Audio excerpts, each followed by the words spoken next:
A ordem sorteada, o primeiro a responder a essa pergunta é Jair Bolsonaro. Boa noite, candidato. O senhor tem 1 minuto e meio, por favor. Boa noite. Por exemplo, a questão do Auxílio Brasil.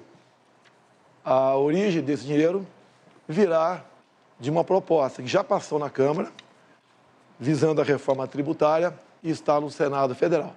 Vamos manter essa despesa extra de forma permanente e vitalícia. Deixo claro, quando nós criamos o Auxílio Brasil, final do ano passado, nós renegociamos o parcelamento dos precatórios e criamos, então, o auxílio emergencial de R$ 400. Nesse momento, toda a bancada do PT votou contra na Câmara dos Deputados, porque eles não têm qualquer preocupação com os mais pobres. Voltando à questão de recursos, não apenas isso, na reforma tributária, bem como o nosso governo estuda, ao se privatizar alguma coisa, uma parte, obviamente, vai para pagar juros da dívida e a outra parte irá para irrigar projetos outros que pode acontecer. Porque, realmente, esse restante de 4% do orçamento é muito pequeno. Mas tudo nós fazemos, como já faremos, como fizemos no passado, dentro da responsabilidade fiscal. Tanto é que, em nenhum momento, houve qualquer medida do nosso governo que viesse causar um desconforto, um descontrole junto ao mercado, bem como oscilação no dólar. Então, fazemos tudo dentro da responsabilidade. Sua vez, candidato Lula, por favor, 1 minuto e meio. Olha, eu vou até me aproximar da Câmara para dizer que o Partido dos Trabalhadores tinha proposto, antes de votar os R$600 mil de auxílio emergencial, quando o presidente, então, propunha 200. A Câmara votou 500 e ele propôs 600. Depois ele reduziu para 400 e agora mandou os 600 só até dia 31 de dezembro, porque não está na LDO. Na verdade, o que nós fizemos? Nós provamos à sociedade brasileira de que é possível a gente ter capacidade de investimento quando a gente planeja e quando a gente, coloca o dinheiro no lugar certo. Quando nós fizemos o PAC em fevereiro de 2007, nós investimos praticamente 1,4 trilhão de reais durante todo o processo do PAC para construir 13 mil obras que foram entregues e mais 13 mil que ficou para terminar, que algumas estão terminando agora. O dado importante é que, se você souber trabalhar, planejar, você vai ter o dinheiro para fazer as coisas e, ao mesmo tempo, nós temos certeza de que o Congresso vai aprovar uma reforma tributária para que a gente possa, com a reforma tributária, taxar menos os mais pobres, os trabalhadores. Por isso é que nós propomos uma isenção até R$5 mil de não pagamento do imposto de renda e cobrar dos mais ricos, que muitas vezes não pagam sobre o lucro, sobre o dividendo. Aí nós vamos ter dinheiro para fazer as políticas que nós fizemos. Nós vamos começar agora a primeira rodada direta entre os candidatos. Cada um terá 15 minutos para usar da forma que achar melhor. Para não prejudicar a compreensão de quem está assistindo a este debate, o ideal é que um sempre aguarde o outro terminar. Se um candidato ainda estiver concluindo o raciocínio, a sua fala não pode ser interrompida pelo adversário. Se acontecer isso, o microfone vai ser desligado. E pela ordem sorteada, quem começa é o candidato Lula. Bom debate aos dois, por favor. Eu até queria começar pedindo desculpa ao telespectador, porque eu não cumprimentei quando eu comecei a falar. Eu quero cumprimentar a direção da Banda, a direção da Folha, a direção da TV Cultura e a direção do UOL por fazer esse pool e permitir que a gente pudesse fazer um debate franco e aberto. Vocês sabem que eu estou candidato na perspectiva de reconstruir esse país. Fazer com que esse país volte à normalidade, que as instituições funcionem corretamente, que o Congresso legisle e não trate do orçamento, que o governo governe e que o Poder Judiciário cumpra com o seu papel. Mas, sobretudo, é preciso trazer o povo mais pobre à cidadania outra vez. Quando eu governei de 2003 a 2010, nós fizemos a maior política de inclusão social que a história desse país conheceu. Nós geramos 22 milhões de empregos, nós aumentamos o salário mínimo, nós fomos o governo que mais fez universidade e escola técnica desse país. E, por isso, eu até gostaria de fazer uma pergunta para o candidato, meu adversário. Quantas universidades e quantas escolas técnicas o senhor fez como presidente da República? Primeiramente, o senhor Lula confunde auxílio emergencial com Auxílio Brasil. O auxílio emergencial de R$600. E o senhor que fala tanto de pobre, deixar bem claro, durante o ano 2020, quando o povo foi obrigado a ficar em casa, não por decisão desse presidente, mas por decisão de muitos governadores do seu partido, eles iam morrer de fome. E só de auxílio emergencial em 2020, nós gastamos o equivalente a 15 anos de Bolsa Família. E o Bolsa Família pagava muito pouco.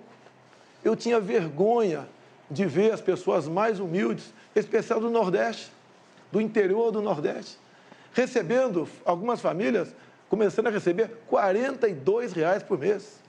Eu só podia dar algo melhor, como está dizendo agora, por que não deu lá atrás?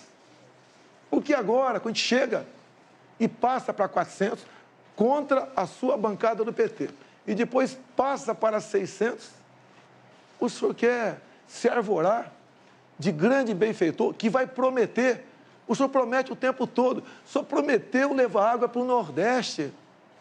E agora o senhor está prometendo picanha e cerveja.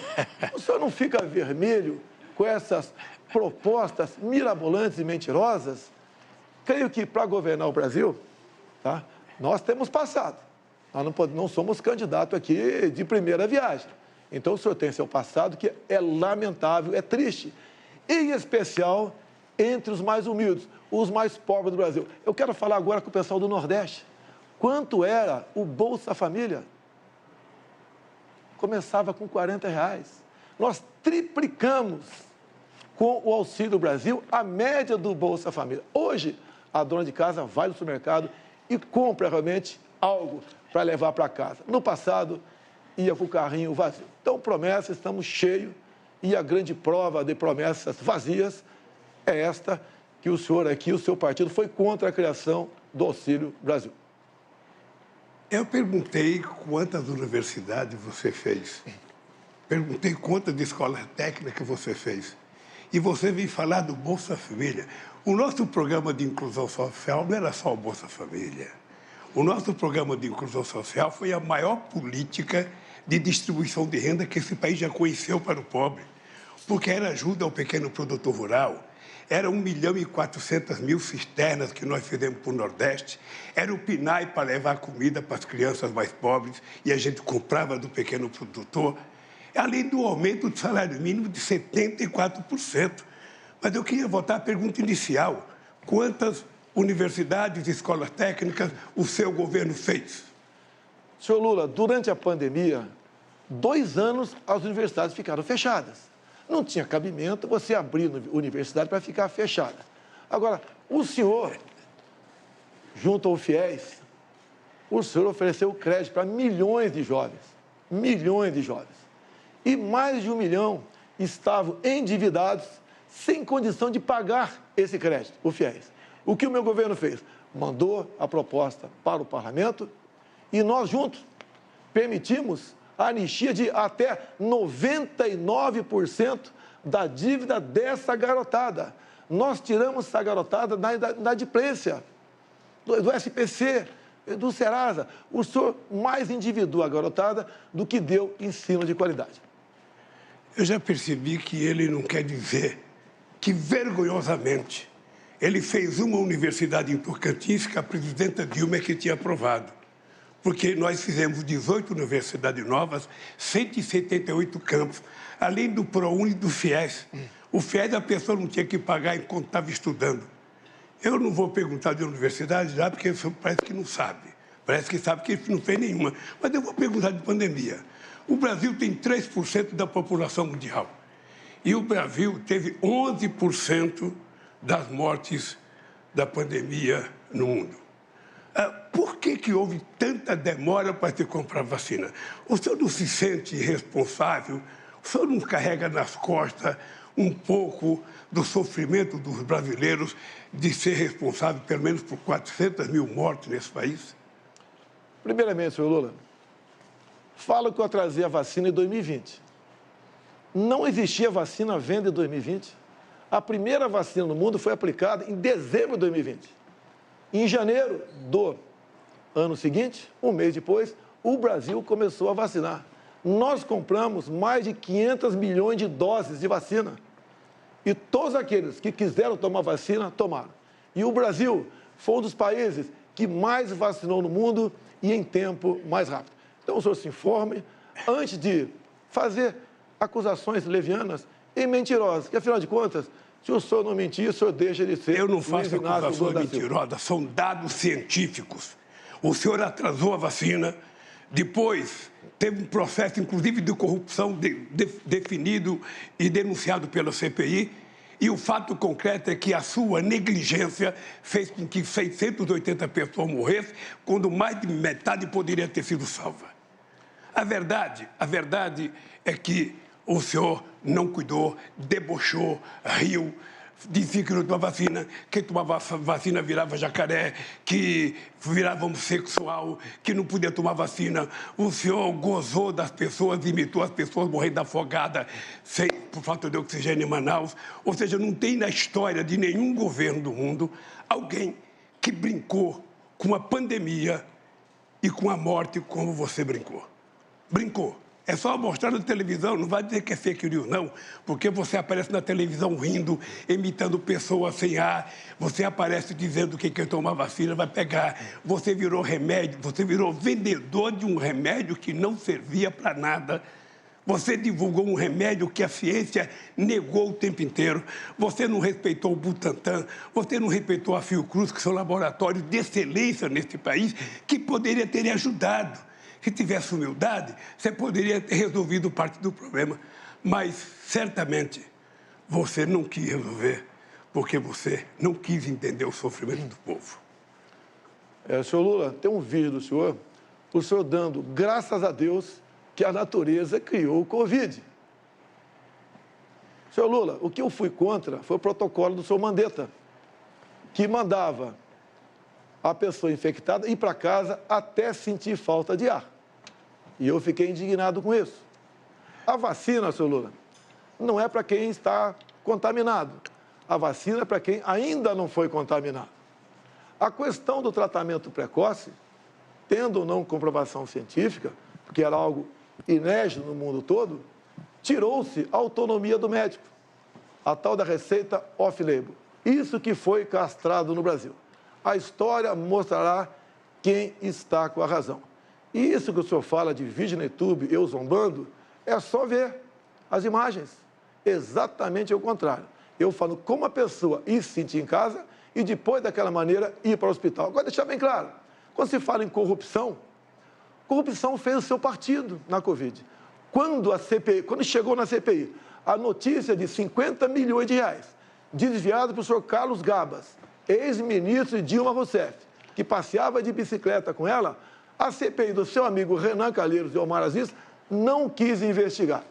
50 milhões torrado numa casa de maconha, não chegou nenhum respirador, e daí sim, irmãos nordestinos morreram por falta de ar, por corrupção do senhor Carlos Gabas, deixar bem claro, em especial o seu governador de Minas Gerais, da Bahia, Rui Costa. Então, o consórcio do Nordeste, o qual o senhor tinha amplo conhecimento e domínio, praticou corrupção e matou, sim, irmãos nordestinos sufocados em hospitais. Mas se você tivesse um mínimo de responsabilidade para cuidar da CPI, você teria, primeiro, ouvido os governadores de estados. Eles criaram um consórcio, eles tentaram comprar vacina, o Ministério da Saúde não permitiu. E quando o Brasil começou a dar vacina, em janeiro de 2007, São Paulo começou a dar vacina, 57 países já tinham dado vacina.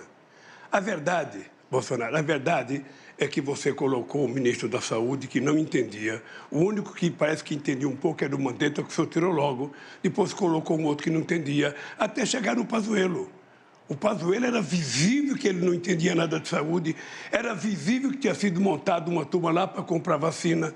Ou seja, tinha a denúncia de que a CPI provou e está no processo, eu espero que o procurador vai investigar, de que tinha gente reivindicando $1 por cada dose de vacina vendida. Isso está na CPI, está no relatório da CPI, o Brasil inteiro viu.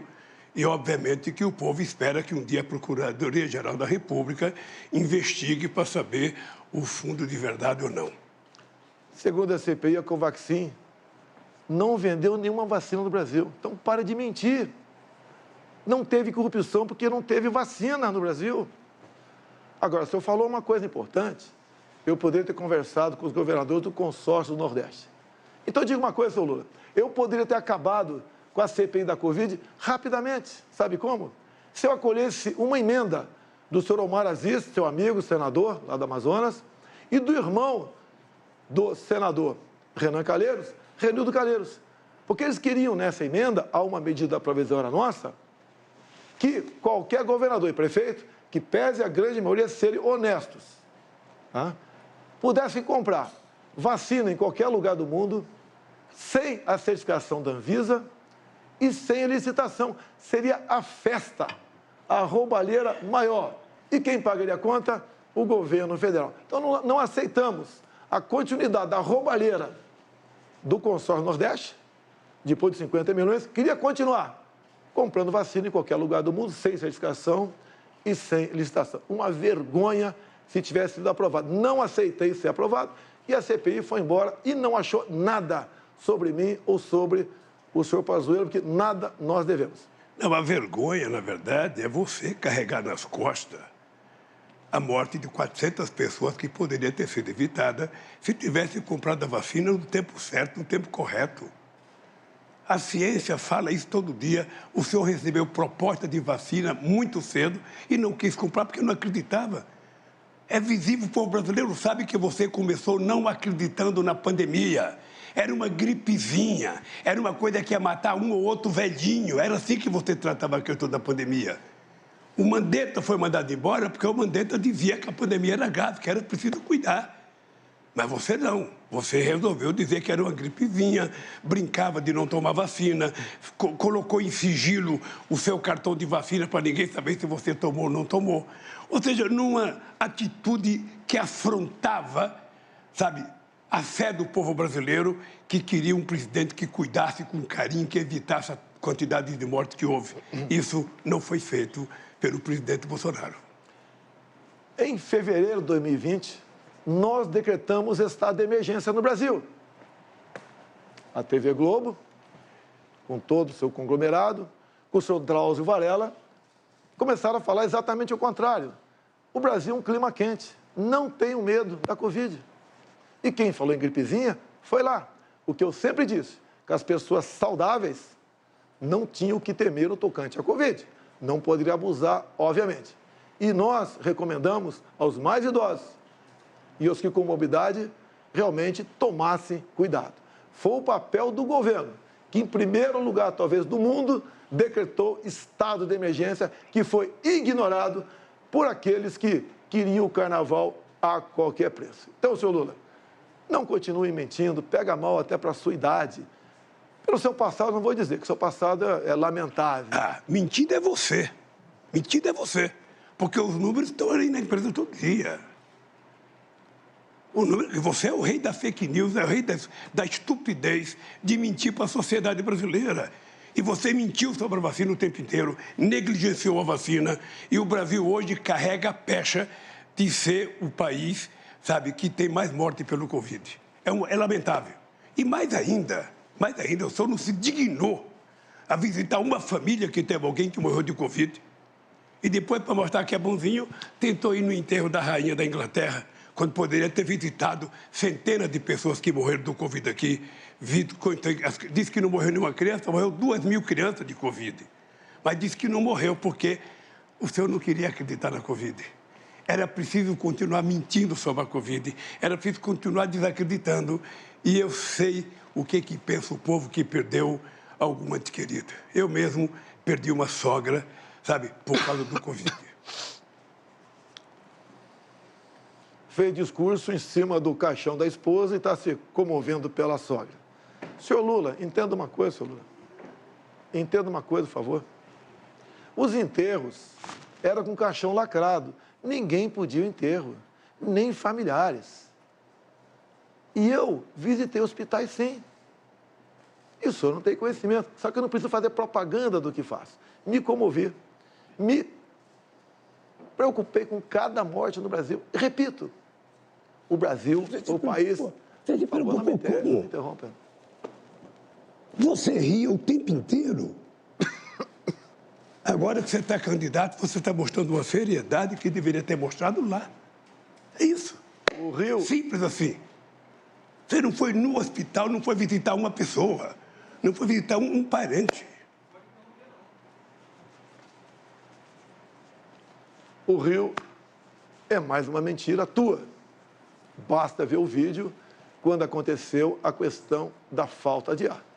Vocês são especialistas em pegar vídeos, filmes e cortar o pedaço que interessa para vocês. Você sabe quem é especialista nisso. Você sabe quem é o rei da fake news. Você sabe. Candidato Lula, deixa o presidente, candidato Bolsonaro, terminar o raciocínio. Tá bom. Repito, nós compramos 500 milhões de doses de vacina.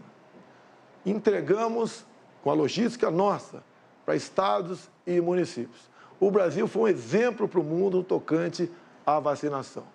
Menos de um mês, depois da primeira dose aplicada no mundo, o Brasil começou a aplicar. E todas as vacinas foram compradas pelo governo federal.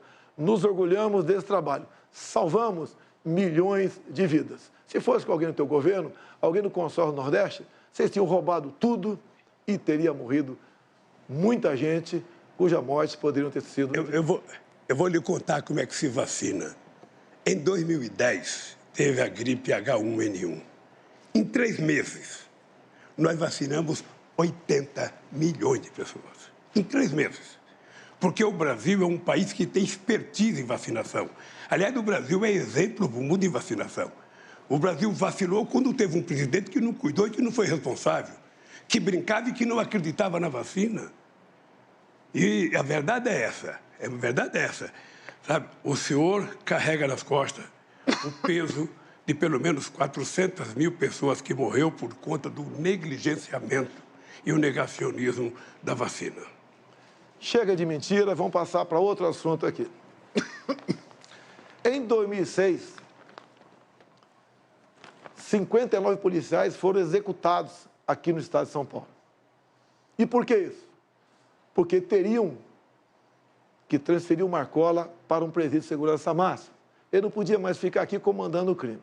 O seu governo não transferiu o Marcola. Pelo que tudo indica, fez um acordo com o Marcola e com o seu Alckmin, que era governador de São Paulo naquele tempo. Repito, 2006, 59 policiais assassinados em São Paulo. Teve que eu chegar em 2019, juntamente com o ministro Sérgio Moro, para que nós, então, tirássemos o Marcola de presídio estadual aqui em São Paulo e mandasse para um presídio federal, num regime todo especial, sem qualquer comunicação com o mundo exterior. Isso, rapidamente, começou a cair o número de mortes violentas em nosso país. Por que você não transferiu o Marcola em 2006, já que tinha um pedido do MP estadual fazer isso? Era simpatia, amizade ou um grande acordo naquele momento, juntamente com o seu vice, atualmente, Geraldo Alckmin? O candidato sabe que quem cuida de crime organizado não sou eu. Quem tem relação com o miliciano, que é crime organizado, ele sabe que não sou eu e sabe quem tem. Sabe, inclusive, sabe da culpabilidade que foi o crime organizado que matou a Marielle no Rio de Janeiro. Eu, se tivesse pedido para transferir, a gente transferia porque fui eu que fiz prisão de segurança máxima. 5 prisões, 5. 5 prisões de segurança máxima foi feito no meu governo. E se o Alckmin, governador, não quis transferir, é porque ele tinha razão para não transferir. Quem sabe a segurança dele tinha razão para transferir. Sabe? Mas o dado concreto é o seguinte, você está falando com um cara que fez 5 presídios de segurança máxima nesse país. Quanto você fez? Nenhum. Nenhum. Então, eu acho que a mentira aqui não é minha. A mentira aqui é de um presidente que não pode mentir, porque o presidente tem que respeitar o cargo, não é possível. Senhor Lula, amizade com o bandido. Eu conheço o Rio de Janeiro. O senhor teve atualmente no Complexo do Salgueiro. Não tinha nenhum policial ao seu lado, só traficante. Tanto é verdade a sua afinidade com traficantes, com bandidos, que nos presídios do Brasil, cada 5 votos, o senhor teve 4 votos. E quando a gente volta para o Marcola foi flagrado. Teve ligação telefônica grampeado. E ele diz ali, chama o senhor de um palavrão, que eu não vou falar aqui, e diz que prefere o senhor do que a mim. Essa é a verdade. Fazer presídio e deixar os amigos soltos em outro presídio comandando o crime, isso é um crime, seu Lula. Sabe o que eu tenho orgulho? É que eu sou o único candidato a presidente da República que tenho coragem de entrar numa favela, sem colete de segurança. E já não é agora, não. Quando eu era presidente, eu entrava no Rio de Janeiro. E a pessoa falava, vai com cuidado, porque o Bolsonaro é amigo dos milicianos, você vai com cuidado. E eu ia, sabe por quê? Eu acredito no povo. E eu fui numa comunidade no Complexo do Alemão, povo extraordinário, trabalhador, fizemos uma passeata extraordinária, exuberante, e ali não tinha bandido na passeata, ali tinha mulher e homens que trabalham, que levantam às 5 horas da manhã para trabalhar. Os bandidos, você sabe onde estão. Os bandidos, sabe, tinha um vizinho seu que tinha 100 armas dentro de casa, só sabe. Esse não era da favela do Complexo do Alemão. Esse, quem sabe, morava num apartamento na Avenida Copacabana. É achar que o bandido está só no lugar dos pobres? Os grandes bandidos estão no lugar dos ricos. Os pobres são trabalhadores e eu vou votar no Complexo do Alemão. Porque não foram os presos que votaram em mim. Foi o povo brasileiro. Eu tive 6 milhões de votos a mais do que você, com toda essa gastança que você fez. Se pegar todos os presidentes, desde Marechal Deodoro até agora, ninguém colocou 10% do dinheiro que o senhor colocou nessa coisa. É só eu falar uma coisa, o senhor vai lá e faz. Eu falei do preço da gasolina, vai lá reduzir o preço da gasolina. Ele reduziu, vai aumentar outra vez. Não pense que ele disse que não manda na Petrobras, que é o presidente que aumenta. Então, Bolsonaro, se tem um mentiroso aqui, esse mentiroso chama-se Jair Messias Bolsonaro, que tem mentido diariamente ao povo brasileiro. Inclusive, levou água para o Nordeste. Todo mundo sabe que quem fez a transposição do Rio São Francisco foi esse que vos fala, porque eu sou nordestino, já tive a experiência de carregar balde d'água e lata d'água na cabeça. Portanto, não minta. Transposição do São Francisco. Era para ter acabado em 2010. No seu governo. Passou para 2012, governo Dilma. Só que o Brasil vivia uma explosão de corrupção. O senhor negou água para os seus irmãos nordestinos. Eu fui lá com o Rogério Marinho, que agora se elegeu senador pelo Rio Grande do Norte. O povo reconheceu o trabalho dele. O senhor fez, na verdade, é uma obra que não chegava a lugar nenhum. Pegamos uma obra parada há quase 10 anos. É pior uma obra parada há quase 10 anos do que começar uma obra. O senhor desviou, sim, foi muito dinheiro para a corrupção. Tudo tinha corrupção no seu governo, tudo. O senhor negou água para o nordestino. Eu levei água com a transposição e com o Rogério Marinho. E mais ainda, o Exército tem trabalhado muito no Nordeste para cavar poços para essas pessoas que ficaram longe desses córregos enormes que a água do São Francisco. Então, o senhor realmente maltratou. Devia ser prioridade total tua. Prioridade número 1 e não 0. Prioridade número 1. E não fez isso. Negou água para o povo nordestino. O senhor realmente é uma pessoa fantástica em falar em vergonha nacional. Olha, eu vou contar uma coisa. Se tem uma coisa que é cara de pau, é o cara de pau desse cara. Porque eu fiz 88% das obras do São Francisco. Ele fez 3,5%. 3,5%. Da mesma forma que ele fala que fez ferrovia. Da mesma forma que fez o 163. Tudo feito pelo governo do PT. Mais de 80% das obras feitas. E ele vai lá, termina. Quando eu tomei posse em 2003, o Fernando Henrique Cardoso estava fazendo uma ponte lá de Vida Minas com Mato Grosso, eu fui lá inaugurar e fiz justiça ao Fernando Henrique Cardoso, disse que era dele. Você poderia, pelo menos, ter sensatez de quando inaugurar, fala, gente, eu quero dizer que essa obra aqui é do presidente Lula, ele foi mais competente que eu, ele fez a obra, sabe? Eu só vou aqui dar um empurrinho para acabar esse pedacinho que está faltando. Mas dizer que foi sua? Você acha que alguém acredita? Você acha que o nordestino que está vendo a gente na televisão acredita que foi você que levou água? Que você fez ferrovia? Não tem um projeto seu?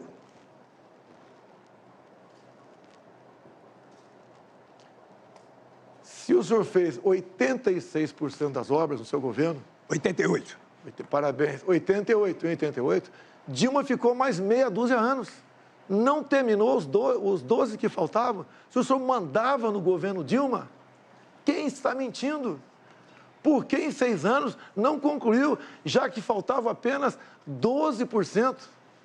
Quando o senhor fala em BR-163, não inventa. Faltavam 50 quilômetros. Essa é a BR que passa lá pelo Pará.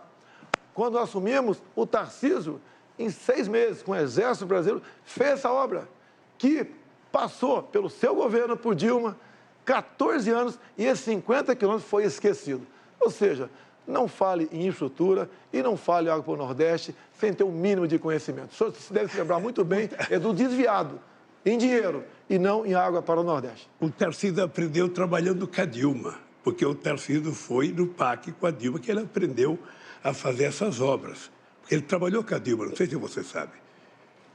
Ele foi do PAC quando a Dilma era presidente da República. O dado concreto, Bolsonaro, é o seguinte. O dado concreto é que, no nosso governo, nós fizemos a maior política de infraestrutura que esse país já conheceu. Maior. Talvez eu tenha perdido do Geisel quando ele fez o Proálcool nos anos 75. Porque nós fizemos a maior quantidade de obras de infraestrutura que esse país já conheceu. Geramos muito emprego, muito emprego de carteira profissional assinada, coisa que Vossa Excelência não faz. O senhor fala muito. Na verdade, nada fez. O Tarcísio, sim, trabalhou, mas ele não era dono da caneta, ele não era dono do recurso, fez o possível. E quando foi trabalhar comigo, ele sentiu-se como a pessoa mais útil do mundo, e o que foi verdade. Concluiu obras por todo o Brasil. Se em vez de ter ministros, como o senhor teve no passado, quase todos presos, tivesse pessoa da linha do Tarcísio na frente, muitas obras seriam feitas sim. Então, a grande verdade, o senhor não fez nada pelo Brasil, a não ser transpor dinheiro público para o seu bolso e dos seus amigos. Olha, ainda bem que você está assistindo, e eu quero até parabenizar a Bandeirante, porque o horário do debate é nobre, 8 horas. Porque um cidadão tem a cara de pau e a disfarçatez que tem, o presidente, de dizer que nós não fizemos nada para o país. Ele era deputado. Ele nunca fez um discurso contra o governo Lula. Nunca fez um discurso. Procurei nos anais do Congresso Nacional. Esse cara tem raiva do Lula, ele ter feito um discurso contra o Lula. Não!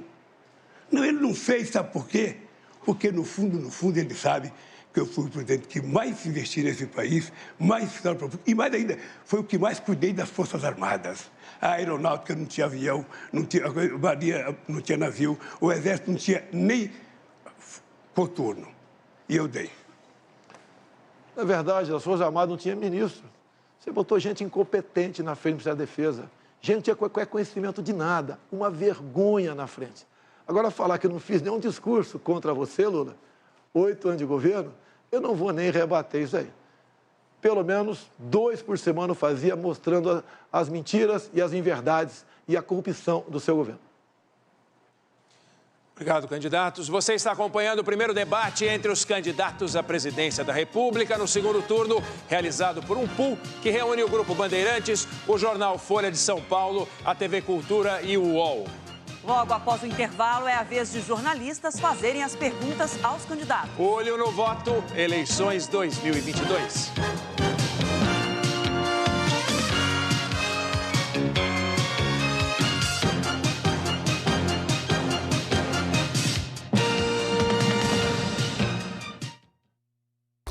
acontece antes do seu play? No YouTube, todas as pessoas podem se expressar e ser ouvidas no mundo inteiro. Trabalhamos constantemente na evolução das nossas diretrizes. Removemos conteúdos que violam nossas políticas. Reduzimos o alcance de conteúdos duvidosos. Recomendamos conteúdos de fontes confiáveis. E recompensamos criadores de conteúdo de qualidade. Antes do seu play, o YouTube trabalha muito para combater a desinformação.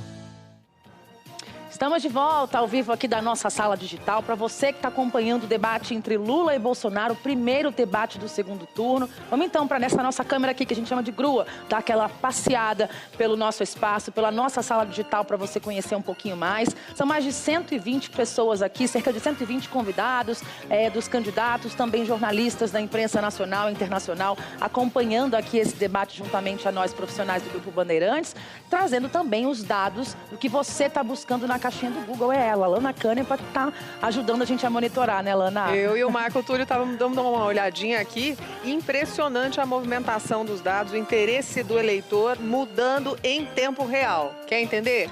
Brasil, temas mais buscados nas últimas 4 horas. A gente mostrou aqui que o eleitor está de olho no debate da Band, né, Cíntia? Tem 1.600.000 pessoas acompanhando essa live, a transmissão do debate ao vivo.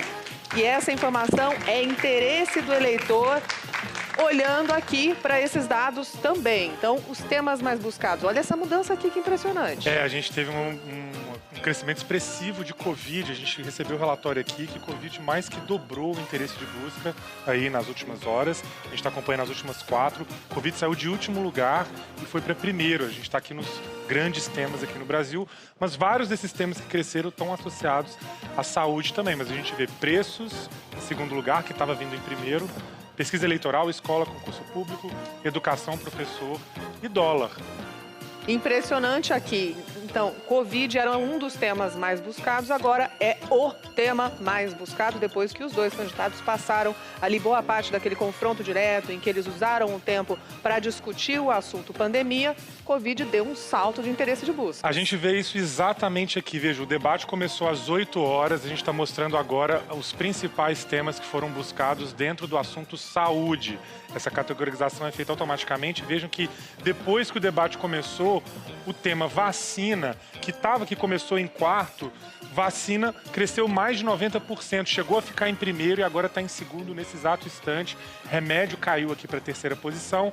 Câncer e farmácia trocaram aqui, mas você vê que o debate influencia muito, né? O que os candidatos discutem lá ao vivo vai para o comportamento de busca em casa, e isso é mostrado aqui também. A gente separou uma terceira visualização que antes da gente entrar nesse próximo tema, posso interromper vocês rapidinho? O pessoal bateu palma aqui agora há pouco, porque temos aí mais de 1.600.000 pessoas acompanhando a gente. Isso no YouTube, né?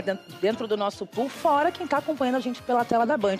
E tem mais, já é a maior live de jornalismo da história, merece palmas de novo, vai, gente. É isso.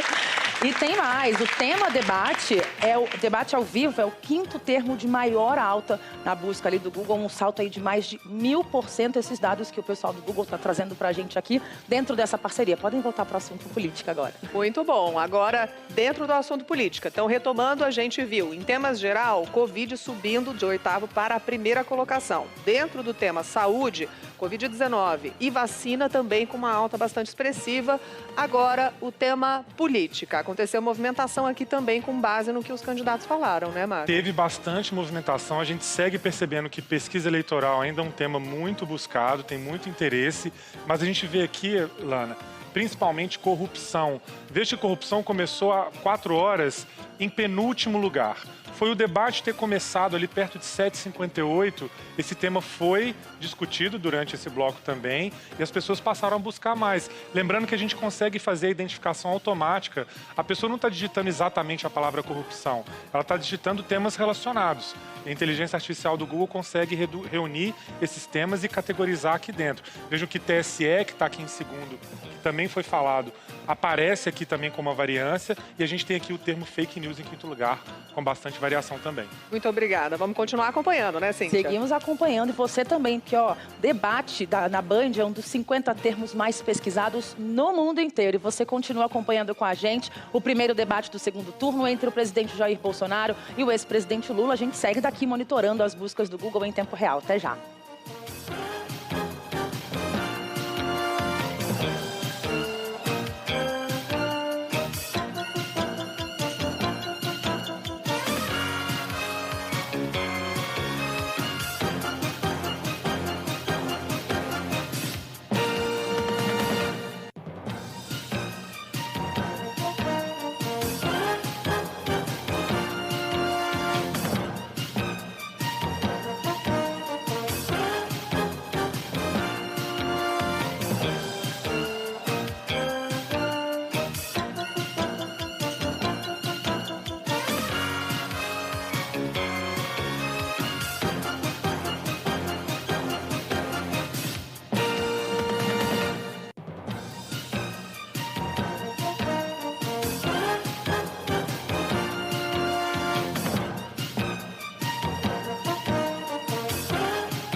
Estamos de volta, ao vivo, com o primeiro debate entre os candidatos à presidência da República neste segundo turno.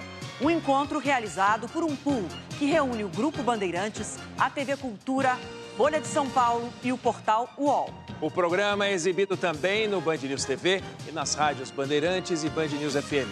Neste bloco, jornalistas das empresas que integram o pool fazem as perguntas para os candidatos. Cada jornalista faz uma pergunta que será respondida pelos dois candidatos e o tempo para a resposta é de 1 minuto e meio. Lembro que a ordem de resposta foi definida em sorteio prévio e será intercalada a cada nova pergunta. O primeiro a responder será o candidato Lula e quem faz a pergunta é a jornalista da TV Cultura, Vera Magalhães. Boa noite, candidatos. Boa noite a todos. A minha pergunta é sobre a relação entre os poderes. A separação e a independência entre os poderes da República é uma das cláusulas pétreas da Constituição. Ainda assim, tramitam no Congresso uma série de propostas que visam alterar a composição do Supremo Tribunal Federal, aumentando o número de ministros ou estabelecendo mandatos que acabariam com a vitaliciedade desses integrantes do Supremo. Essas medidas têm sido defendidas por alguns como uma forma de conter supostos abusos do judiciário, mas são vistas também como ameaças à democracia por juristas e observadores de como essas práticas ocorreram em países como Venezuela ou Hungria. Eu queria saber se os senhores se comprometem, caso eleitos, a respeitar a separação dos poderes e a sua independência e descartar esse tipo de medida. Candidato Lula, 1 minuto e meio. Vera, você vai ver que eu vou chegar perto da Câmara que você falou, não vai ter nenhuma agressão minha a você. Primeiro porque nós já tivemos uma experiência, no tempo da ditadura militar, de mudar a composição da Suprema Corte. O Castelo Branco mudou de 11 para 17, depois ele tirou 5 que ele não gostava e ficou só o que eles queriam. Não é prudente, não é democrático um presidente da República querer ter os ministros da Suprema Corte como amigos. Você não indica o ministro da Suprema Corte para ele votar favorável a você ou te beneficiar. Os ministros da Suprema Corte têm que ter currículo. As pessoas têm que ter história, têm que ter biografia. E essa gente tem que fazer o que precisa ser feito. E eu tenho orgulho, porque foi os ministros que eu indiquei que votaram o Célula Tronco, votaram o Raposo da Serra do Sol, votaram a União Civil. Ou seja, foram pessoas que tiveram uma postura de dignidade. Sinceramente, eu estou convencido que tentar mexer a Suprema Corte para colocar amigo, para colocar companheiro, para colocar partidário, é um atraso, é um retrocesso que a República Brasileira já conhece muito bem. E eu sou contra. Eu acho que a gente pode discutir no futuro, se tiver uma nova Constituinte, sabe, quem sabe ter mandato ou não, quem sabe as pessoas terem uma limitação maior. Mas eu acho que a Suprema Corte tem que ser escolhida por competência, por currículo e não por amizade. Candidato Jair Bolsonaro, por favor, 1 minuto e meio. Prezada jornalista Vera, satisfação revê-la. Só que para deixar bem claro, a proposta de emenda à Constituição, ora em tramitação na Câmara, é da senhora Luísa Erundina. E tem 40 deputados do PT que deram o devido apoiamento. Ou seja, em 2013, a senhora Dilma Rousseff, que exercia forte influência do senhor Lula, tentou criar mais 4 vagas para o Supremo Tribunal Federal. Da minha parte, está feito o compromisso. Não terá nenhuma proposta. Como nunca estudei isso com profundidade. Agora, deixo claro, no momento, o PT tem 7 ministros indicados para o Supremo Tribunal Federal. Eu tenho 2. Caso eu venha a ser reeleito, eu tenho mais 2. Eu ficaria com 4 e o PT com 5. Está feito o equilíbrio. Agora, quanto a currículo, obviamente, isso passa por cada presidente, que é uma indicação do mesmo e passa por uma sabatina no Senado Federal. Faltou só o senhor Lula, o senhor dizer que o senhor só é candidato a presidente da República por causa de um ministro que foi cabo eleitoral de Dilma Rousseff e depois, por ela, foi indicado para o Supremo Tribunal Federal, o senhor Fachin.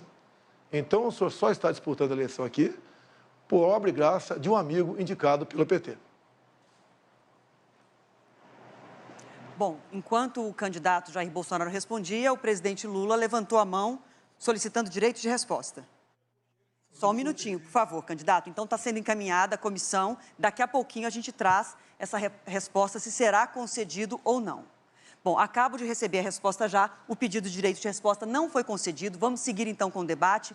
A próxima pergunta a ser respondida, primeiro pelo candidato Jair Bolsonaro. Quem faz é o jornalista do Grupo Bandeirantes, Rodolfo Schneider. Boa noite, Rodolfo. Boa noite aos candidatos. Os senhores têm sido muito cobrados e até criticados por não entrarem, aprofundarem tanto em alguns setores, colocando mais propostas e ideias. Então, eu queria falar um pouco sobre economia. No primeiro turno, aqui nesse debate, perguntei aos dois sobre os R$600. De onde virão os R$600 para o auxílio tão fundamental para milhões e milhões de brasileiros? De onde viria, já que não está na previsão? Estouraria o teto? Tiraria de outros orçamentos? Isso não foi respondido pelos dois, é uma boa oportunidade. Mas queria pegar um outro ponto na questão da economia.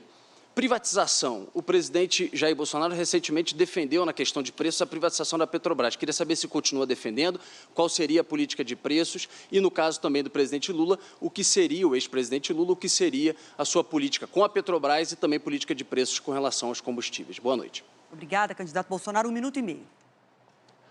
Política de preços. A Covid, a pandemia, o fica em casa, uma guerra lá fora, explodiu o preço dos combustíveis no mundo todo. No Brasil não foi diferente. Mas nós tínhamos obrigação de buscar uma alternativa. Fomos ao Parlamento, à Câmara e ao Senado. Foi apresentada uma proposta, um projeto, muito debatido. No final, o Congresso votou e eu sancionei a redução do teto do ICMS para 17% no máximo.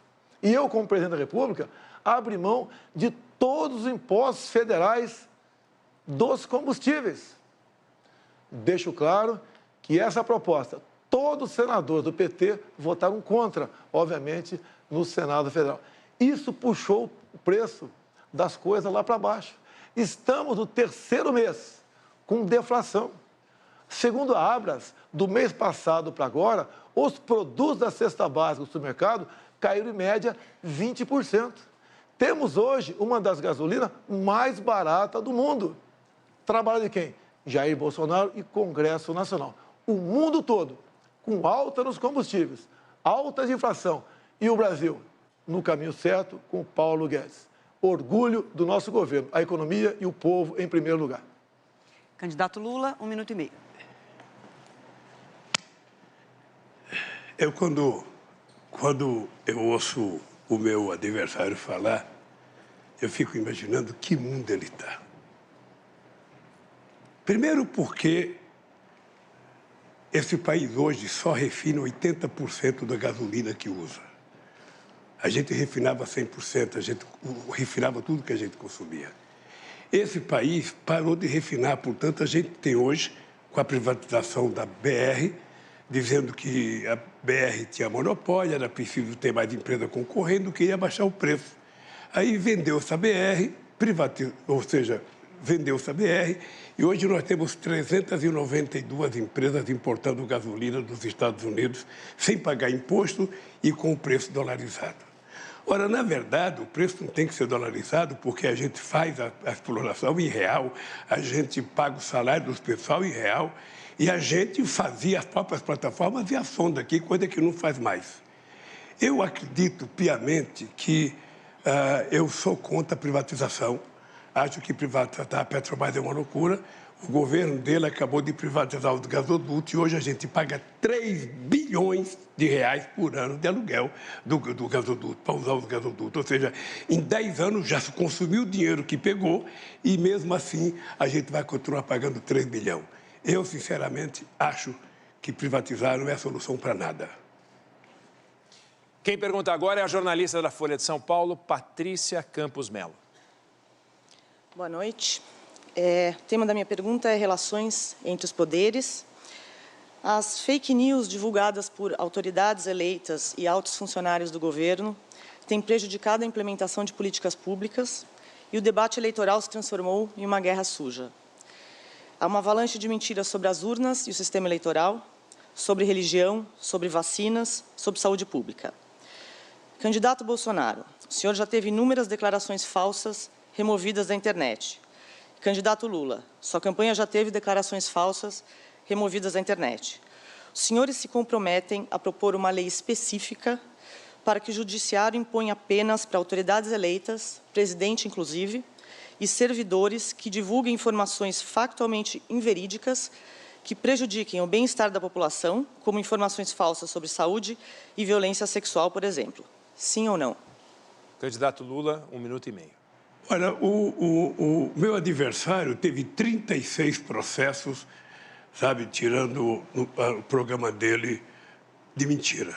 36 fake news, a Suprema Corte tirou, o Superior Tribunal Eleitoral tirou dele. Uma demonstração de que faz parte do cotidiano dele. A imprensa publica fartamente que há pelo menos 6 ou 7 mentiras por dia contadas, brinca de se contar mentira, levanta de madrugada, tem vontade e vai e conta uma mentira, faz uma live e conta uma mentira, sabe? Levanta até 1h da manhã para fazer live. Eu, sinceramente, acho, eu já participei de outras campanhas. Você sabe que eu já participei de campanha contra o Fernando Henrique Cardoso, contra o Collor, contra o Serra, e o nível era outro. Era um nível civilizado, era um nível em que a verdade sempre prevalecia, a verdade sempre estava na ordem do dia. A gente debatia o futuro do país, a gente debatia economia, debatia trabalho, debatia salário, sabe? Por exemplo, sabe, nós temos 36 milhões de pessoas que vivem com salário mínimo e faz 4 anos que não se aumenta o salário mínimo nesse país. Eu acho que a campanha tem que ser regulada, a justiça tem que tomar decisão e toda vez que houver mentira, nós vamos entrar com processos para tirar as coisas que são mentirosas. Porque o povo, se votar num candidato que mente, sabe que esse candidato não vai governar corretamente. Candidato Bolsonaro, 1 minuto e meio. Lula, se você não mentir, não mentisse, não seria você. Você me chama o tempo todo de genocida, miliciano, canibal. E a última, o seu programa, influenciado por Gleisi Hoffmann, me acusou de pedofilia, tentando me atingir naquilo que eu tenho mais de sagrado, defesa da família brasileira, defesa das crianças. Ato contínuo que aconteceu no dia de hoje. O senhor Alexandre de Moraes dá uma sentença contrário a essas fake news, essas mentiras, e diz a sentença aqui: a postagem realizada pela representada Gleisi Hoffmann, presidente do PT, em 15 de outubro agora, se descola da realidade, por meio de inverdades, fazendo uso de recortes e encadeamentos inexistentes de falas gravemente descontextualizadas do representante Jair Bolsonaro, com o intuito de induzir o eleitorado negativamente. Tal contexto evidencia a divulgação de fato sabidamente inverídico, notadamente por se tratar de notícia falsa divulgada durante o segundo turno da eleição presidencial. sem mentir. E aqui, de forma concreta, uma sentença do ministro Alexandre de Moraes. Sem mentir, você chega aonde? Você não tem que falar do seu passado, que não tem nada que preste o seu passado. Só tem que mentir para tentar denegrir a imagem dos outros. O próximo a perguntar é o jornalista do UOL, Josias de Souza. Boa noite, Josias, por favor. Muito boa noite.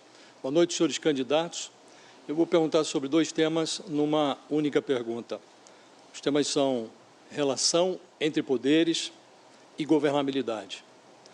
O governo Lula comprou o apoio do Centrão com o Petrolão. O governo Bolsonaro comprou o apoio do Centrão com o orçamento secreto. A pergunta é muito singela. Quem for eleito em 30 de outubro terá de se relacionar com o Congresso. Há muitas reformas por aprovar. O que os senhores farão para que esse relacionamento se dê sem a necessidade de comprar apoio legislativo? O primeiro a responder agora é o candidato Bolsonaro, por favor. Prezado Josias, por favor, eu comprei com orçamento secreto, eu vetei derrubar o veto. Agora, se eu comprei, eu tenho um voto. Vamos supor que o senhor seja deputado. Se o senhor recebeu um dinheiro do orçamento secreto, o senhor vai votar comigo. É lógico ou não é? É lógico. Eu tenho aqui uma lista preliminar. 13 deputados do PT que receberam recurso desse tal orçamento secreto. Eu não tenho nada a ver com esse orçamento secreto. Posso até entender que o parlamento trabalha melhor na distribuição de renda do que nós, por lá de cá, o meu Ministério da Economia e o presidente. Agora, por favor, Josias, fala que eu comprei com orçamento secreto, eu posso te trazer, numa outra oportunidade, mais nomes que receberam fortunas desse dito orçamento secreto. Então, se eu tivesse esse poder, primeiro que eu tenho caráter, não faria isso. E só para controle. Esse orçamento foi criado por Rodrigo Maia, sabidamente uma pessoa que queria tirar poder de mim. Eu queria, na verdade, José, se fosse verdade, que o orçamento estivesse nas minhas mãos. Eu faria melhor uso dele, pode ter certeza disso. Como o Tarcísio tem feito nas suas obras, o Rogério Marinho, entre outros. Agora, por favor, José, você é jornalista, você é uma pessoa inteligente. Eu jamais daria dinheiro para essa turma toda aqui se não estivesse votando comigo, né? Se bem que eu nunca comprei voto de ninguém. Por favor, candidato Lula, 1 minuto e meio. Josias, a primeira coisa que você tem que aprender é que um presidente da República, quando ele é eleito, ele vai governar e lidar com o Congresso que foi eleito. E quem elegeu o Congresso foi o povo brasileiro. Se os deputados são bons ou não, o povo brasileiro tem responsabilidade por quem indicou. E é com quem tem mandato que o governo se relaciona. O suplente não vale, os que ficaram em segundo lugar não vale. É exatamente com as pessoas que foram eleitas. Isso vale para todos os presidentes da República. Vale para você se fosse eleito presidente. Eu vou tentar confrontar essa história do orçamento secreto. Eu vou tentar criar um orçamento participativo, que foi uma coisa que nós criamos nos estados brasileiros. Todo mundo se lembra que o sucesso do orçamento secreto nas prefeituras do PT foi... A ONU pediu para que a gente, fosse para o mundo divulgar o orçamento participativo. Agora, com a internet, nós vamos tentar fazer um orçamento participativo. Nós vamos pegar o orçamento, o orçamento do ano que vem já está pronto. Eu vou ganhar as eleições, vou tomar posse, o orçamento já está pronto. Eu não sei se eu vou mudar o orçamento ou não. Mas nós vamos pegar o orçamento e vamos mandar para o povo dar opinião para saber o que ele quer efetivamente que seja feito, para ver se a gente consegue diminuir o poder de sequestro que o Centrão fez no presidente Bolsonaro. Obrigada, candidatos. E assim chegamos ao final de mais este bloco do debate histórico, que reúne os 2 candidatos à presidência no segundo turno, realizado aqui nos estúdios da Band, em São Paulo. Uma parceria do Grupo Bandeirantes com o UOL, TV Cultura e Folha de São Paulo. E eu aproveito para trazer uma informação para vocês de agora. Neste momento, o debate já bateu o recorde de maior live jornalística do YouTube da história. E depois do intervalo, um novo embate direto entre os candidatos. Eu e a Adriana Araújo nos despedimos, porque o próximo bloco terá a mediação de Leão Serva, da TV Cultura, e Fabíola Cidral, do UOL. Olho no voto, eleições 2022.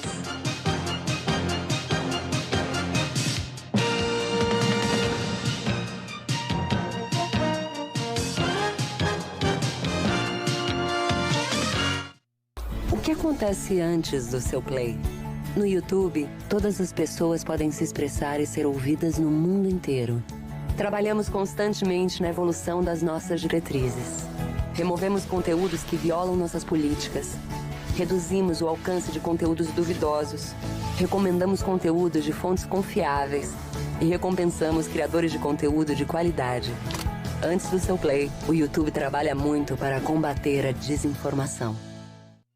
De volta, ao vivo, aqui da Sala Digital, para você que está acompanhando o debate entre Lula e Bolsonaro, o primeiro do segundo turno. Lembrando, a Adriana Araújo acabou de falar e a gente reforça, essa já é a maior live de jornalismo do YouTube. Você está acompanhando com a gente ali simultaneamente, mais de 1.700 pessoas acompanhando. E quando a gente, ou melhor, 1 milhão, né, gente? Já que é a maior da história, 1.700.000 pessoas acompanhando. E no pool, né, que a gente tem essa junção de várias emissoras jornalísticas transmitindo o nosso debate, já são mais de 2 milhões de pessoas assistindo.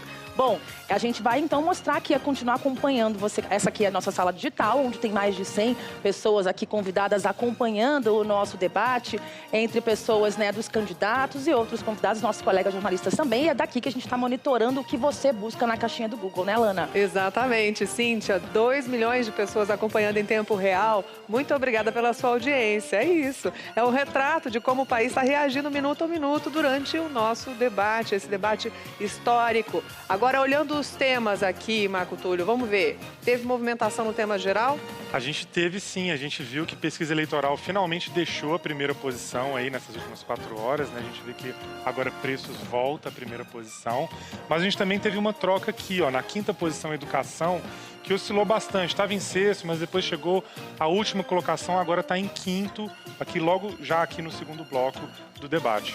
Vamos ver o tema política. Aqui sim, né? Os candidatos falaram nesse segundo bloco um pouquinho sobre composição do Supremo Tribunal Federal. Né? O assunto corrupção é bastante recorrente. Então, o que aconteceu aqui? Olha que confusão, né, gente? No tema política. Aqui a gente segue com pesquisa eleitoral dominando o interesse de busca dentro da categoria política. Lembrando que a gente está olhando aqui as últimas 4 horas. Mas, de fato, assim, nesse último bloco, a gente teve uma disputa muito grande do interesse de quem está assistindo sobre assuntos que foram falados muito rapidamente. Então, a gente teve o STF, a gente teve a questão de fake news, que foi martelado durante muito tempo. Veja que fake news estava em penúltimo lugar, agora está em 3º. Mas a gente também teve corrupção, que oscilou bastante, chegou à 2ª posição, agora está em 4º.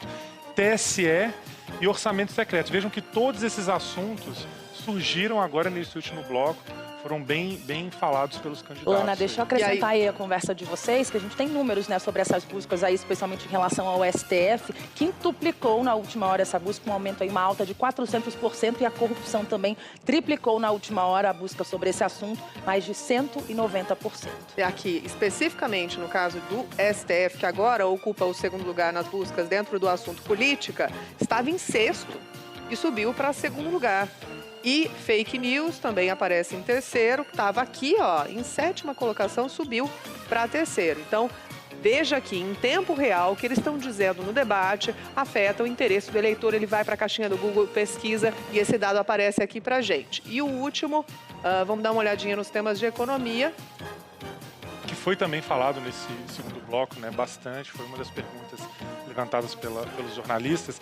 Vejam que preço estava dominando, mas agora deu uma oscilada também, mas eu acho que o mais digno aqui foi a oscilação de Auxílio Brasil, mas também a questão do empréstimo, né? A gente tem emprego aqui também que oscilou bastante, chegou na última posição, está em 6º. Energia também, com uma presença importante, e a questão do empreendedorismo, que chegou a ficar em primeiro lugar, a gente trouxe aqui antes do debate e agora está na última posição. Vamos ver a última tela, que é a interesse de buscas, especificamente sobre o nome dos candidatos, porque teve uma movimentação de último minuto ali.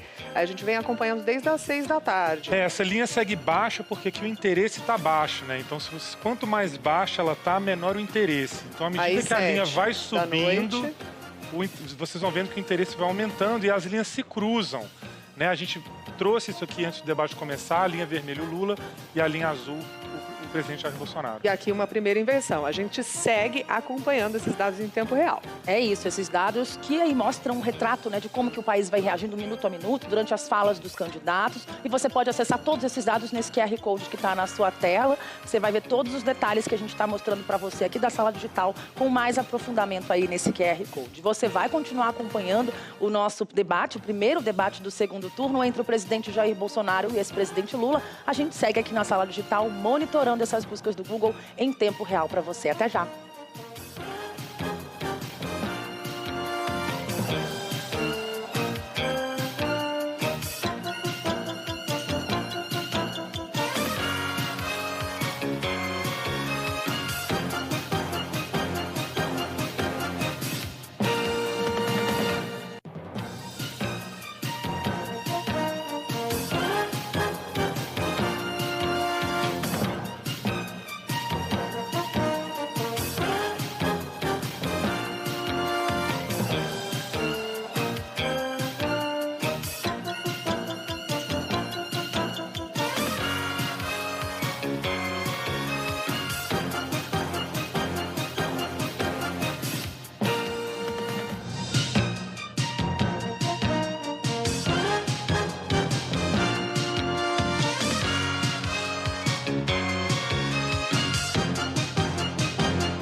Boa noite. Boa noite, estamos de volta ao vivo para todo o Brasil com esse debate histórico e que reúne pela primeira vez os dois candidatos à presidência da República no segundo turno das eleições 2022. Um encontro fundamental para a democracia, promovido por um pool que reúne a TV Cultura, o Grupo Bandeirantes, o UOL e a Folha de São Paulo. Eu lembro que o debate está sendo exibido na internet pelos canais digitais de todas as empresas participantes e pelas rádios Cultura FM e Cultura Brasil. Para abrir este bloco, os dois candidatos terão 1 minuto e meio para responder a uma mesma pergunta. E quem faz essa pergunta inicial é o jornalista Taiguara Ribeiro, da Folha de São Paulo. Por favor, Taiguara. Candidatos, boa noite. O assunto é educação. Durante a pandemia, alunos de escolas públicas enfrentaram uma média de 287 dias sem escola. Além disso, essa falta de escola causou um prejuízo no aprendizado e também aumentou a desigualdade entre crianças negras e brancas, ricas e pobres.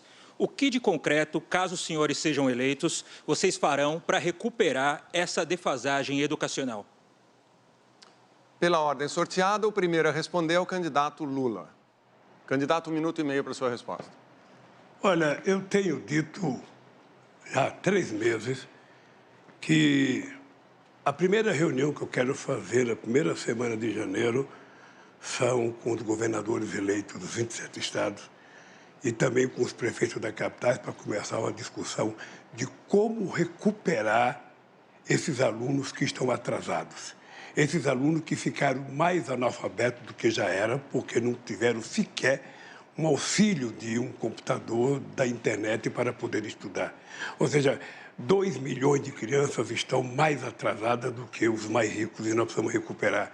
E o governo federal, através do Ministério da Educação, vai compartilhar com os governadores e com os prefeitos a responsabilidade de recuperar essas aulas para que esses meninos possam aprender mais. Sabe, nós vamos ter que fazer um verdadeiro mutirão, convidar professores, quem sabe trabalhar de domingo, quem sabe trabalhar de sábado, para que a gente possa fazer com que essa meninada, sabe, consiga aprender aquilo que eles deixaram de aprender durante a pandemia. É triste, mas é verdade. Os pobres aprenderam menos, os negros aprenderam menos, porque os ricos têm internet, estudaram em casa, fizeram aula em live, ou seja, e os pobres ficaram sem aula. Isso nós vamos cuidar. Pode se preparar os governadores e os prefeitos, que o Ministério da Educação, no meu governo, vai ser parceiro para recuperar. Candidato Jair Bolsonaro, sua vez de responder, por favor. Até que enfim, uma verdade, uma sinceridade. Os alunos ficaram mais analfabetos do que já eram. Os já eram, foi do teu governo, Lula. E Dilma. A garotada ficou 2 anos em casa. Eu fui contra isso. Mas vamos aos fatos. Nós já estamos fazendo. o nosso ministro da Educação tem um aplicativo que foi aperfeiçoado e já está há 1 ano em vigor. Chama-se Grafogame. Ou seja, num telefone celular, se baixa o programa e a garotada fica ali. Letra A, ela aperta o A, aparece o som de A. Vai para sílabas, C, A, K. E no passado, no tempo do Lula, a garotada levava 3 anos para ser alfabetizada. Agora, em nosso governo, leva 6 meses. Ou seja, a grande diferença está aí. A gente não fala o que vai fazer, a gente mostra o que está fazendo. O seu Paulo Freire, Lula, não deu certo. E mais do que isso, nós vamos começar agora com o FIES técnico para a garotada do ensino médio ter uma profissão. Auxiliar de enfermagem, marceneiro, entre tantos outros. Essa é a diferença do nosso governo e do teu. Tu nunca se preocupou em educar ninguém no Brasil. Nós educamos e alfabetizamos. Agora, mais uma rodada direta com o banco de tempo entre os candidatos. Seguindo as mesmas regras do primeiro bloco, cada um terá 15 minutos para administrar como preferir. A ordem é invertida em relação ao primeiro bloco. Portanto, quem começa com a palavra é o candidato Jair Bolsonaro. Bom debate, candidatos. Lula, você não respondeu a pergunta do Josias de Souza sobre o Petrolão. Petrolão foi o maior esquema de corrupção da história da humanidade. O endividamento da Petrobras, com desvio de recursos, com compra de refinarias como Passadina, com o começo da construção de 3 refinarias, uma no Maranhão, outra no Pernambuco, outra no Rio de Janeiro. Não concluiu nenhuma, só ali se enterrou 90 bilhões de reais. Dinheiro, Lula, que você enfiou no ralo e grande parte dividiu com seus amigos. Muitos devolveram centenas de milhões de reais. Lula, a Petrobras se endividou em 900 bilhões de reais. Isso equivale a você fazer 60 vezes a transposição de São Francisco. Lula, responda sobre o Petrolão. Eu vou responder sobre a Petrobras e vou dizer uma coisa para você. A Petrobras tinha uma dívida de 300 milhões. E essa dívida foi feita porque a Petrobras precisava tirar o pré-sal de 7 mil metros de profundidade, que vocês não acreditavam. E muita gente nesse país dizia que era impossível tirar o petróleo de 7 mil metros de profundidade. E nós conseguimos tirar, e hoje o barril de petróleo colocado em terra é quase que o mesmo preço do barril de petróleo da Arábia Saudita. A segunda coisa é que eu fiz a capitalização da Petrobras de 70 bilhões, foi a maior capitalização da história do capitalismo em dezembro de 2010 e transformei a Petrobras na 2ª maior empresa de energia do mundo. E isso permitiu que a gente ficasse autossuficiente. O que acontece é que nós decidimos fazer refinaria, sim. O polo petroquímico de Itaboraí, no Rio de Janeiro, que foi parado. Nós decidimos fazer a refinaria no Maranhão, uma refinaria no Ceará. Fizemos a refinaria de querosene, sabe, no Rio Grande do Norte. Porque esse país queria ser exportador de produtos derivados e não de óleo cru, como está sendo agora. O Brasil tem um potencial extraordinário e se houve corrupção na Petrobras, olha, prendeu-se o ladrão que roubou, acabou. E prendeu porque houve investigação. Porque no nosso governo nada era escondido. A gente não tinha sigilo. Não tinha sigilo do filho, da filha, não tinha sigilo do cartão de crédito. A gente não tinha sigilo das casas, nada, tudo era ali. Era o portal da transparência e era a lei de informação, a lei de acesso à informação, que foram 2 obras-primas que o PT criou para que o povo acompanhasse em tempo real a coisa que foram feitas nesse país. O dado concreto é o seguinte, é que se houve corrupção na Petrobras, não precisava ter quebrado as empresas como foi quebrada as empresas. Você prendesse quem roubou e deixasse as empresas trabalhando, porque foram 4 milhões e 4 mil empregos que se foi para a casa do chapéu. 4 milhões e 400 mil empregos. E, além disso, 270 bilhões que se deixou de arrecadar deixou-se de se investir em 58 bilhões que se deixou de arrecadar. Esse foi o desastre do Brasil. Esse foi o desastre do Brasil, de uma empresa que poderia estar exportando derivado nesse momento, ganhando muito mais dinheiro do que está ganhando agora. Por isso, meu caro, eu não tenho nenhum problema de explicar o petrolão, o petrolinho. Eu vou você explicar a forma sigilosa que você colocou tantas coisas na sua vida. Tudo é motivo de sigilo, tudo é motivo de sigilo, tudo é motivo de sigilo. Você sabe que isso tem perna curta, porque vai acabar. Porque eu vou ganhar as eleições e quando chegar dia 1º de janeiro, eu vou pegar o seu sigilo e vou mandar o povo brasileiro saber por que você esconde tanta coisa. Afinal de contas, se é bom, não precisa esconder. É isso.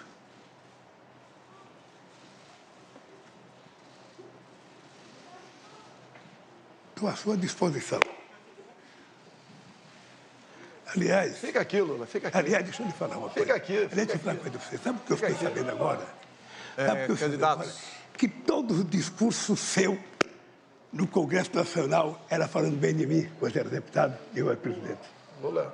Me ligaram, disseram que você era um puxa-saco meu que não tinha precedente na história. Porque você sabe que eu cuidei do Exército, que quando eu cheguei não tinha sequer coturno, o soldado era liberado às 11 horas porque não tinha dinheiro para o rancho. Você sabe que a Marinha não tinha quase mais navio. Você sabe que a Aeronáutica não tinha avião. E você sabe que eu cuidei das Forças Armadas com carinho que nem você cuidou das Forças Armadas como eu cuidei, porque eu quero uma Forças Armadas preparada, competentemente armada para defender a soberania brasileira contra possíveis inimigos externos. É isso que eu quero para esse país. Lula, se respeitasse as Forças Armadas, você botaria gente competente para ser ministro de Defesa, e não companheiros lá para dentro. Petrobras, Lula, o endividamento foi 900 bilhões. Você começou a fazer 3 refinarias, não concluiu nenhuma. Vocês compraram uma passadina lá fora, uma sucata. Você entregou para Evo Morales, da Bolívia, 2 refinarias nossas, Lula. Pare de mentir. Por que você mente descaradamente? Eu estou falando. É mentira sua. Ah, é mentira? É mentira sua. Mentira. Mentira minha? Mentira. Você não entregou... Olha ali para aquela câmara que você deve estar com seus filhos ouvindo você e repita. Os meus filhos me acompanham, os seus não. Você, aliás, você não sabe fazer outra coisa, eu não sei me deixar, Bolsonaro. Quando os dois falam, o espectador não consegue entender o que se fala. Itaboraí virou uma cidade fantasma lá no Rio de Janeiro. Estamos começando a recuperar tudo isso aí. Um escândalo sem tamanho. Olha aqui, Lula. Os delatores devolveram 6 bilhões de reais. 1 bi de doses foi para os Estados Unidos, para a Bolsa, que foi prejudicada pela interferência nos preços. Olha aqui, Lula, as empresas que roubaram a Petrobras. Odebrecht devolveu 2,7 bi, SBM 1,3, Andrade Gutierrez 1,4, Braskem 2,8 bilhões, Camargo Correia 1,4 bilhão, OAS 1,9 bilhão, e assim vai. 16 bilhões de reais que as empresas devolveram, somado com 6 bi dos delatores, mais outros quase 6 bi para os Estados Unidos. Só o que foi contabilizado e achado, esses ladrões devolveram 30 bilhões de reais, fora o que não foi achado. Você vem falar que não houve roubalheira? Que você trabalhou para o bem da Petrobras? Não dá nem para discutir. Eu não disse que não houve roubalheira, porque as pessoas se confessaram. Quando o cara confessa o crime, é porque ele cometeu um crime. As pessoas foram lá e delataram. Que houve roubo na Petrobras, pode ter havido. O que eu quero dizer é que para você combater a corrupção, você não precisava quebrar as empresas. Você não precisava fechar as empresas.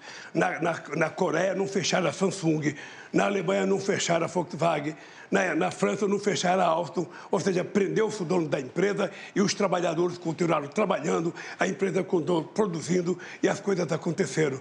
Você sabe que o polo petroquímico de Itaboraí estava 85% pronto. Estava 85% pronto. O maior polo petroquímico que esse país podia ter. Está parado. Está parado.